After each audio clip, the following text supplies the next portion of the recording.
माननीय मुख्यमंत्री देवेंद्र फडणवीस जी यांनी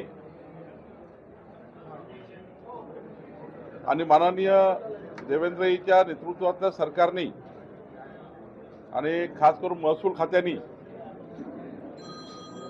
1500 फुटापर्यंत जर अतिक्रमण असेल, त्याचं 500 फूट असेल त्यांना 500 फूटपर्यंत, ज्यांचं 700 फूट असेल त्यांना 700 फूटपर्यंत, पण 1500 फूटपर्यंत आता 2011 पूर्वीचे सरकारी जागेवरचे अतिक्रमण हे नियमाकुल करता येईल असा निर्णय घेतला आहे।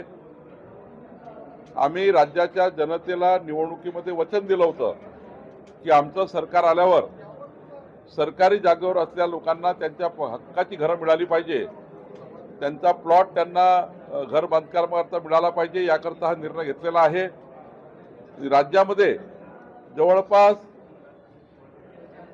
15 लाखाच्या वर परिवारांना प्राथमिक टप्प्यामध्ये याचा फायदा होणार आहे।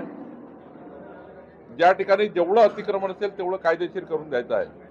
1500 फुटाच्या वरचं अतिक्रमण आम्ही काढून टाकू, ते कायदेशीर करणार नाही, पण 1500 फुटापर्यंत कंपल्सरी नाही आहे। 500 फूट 700 फूट जेवढं अतिक्रमण असेल तेवढं कायदेशीर करण्याचा आम्ही निर्णय घेतलेला आहे।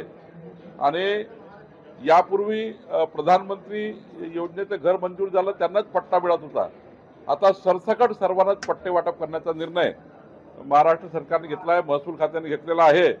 आणि यामध्ये लोकांना आता गरीब माणसांना त्यांच्या हक्काचे घरं मिळणार आहे। यानंतर पट्टा मिळाल्यानंतर फक्त 1000 रुपयामध्ये त्यांची रजिस्ट्री करून देण्याचा निर्णय हाही सरकारने घेतलेला आहे।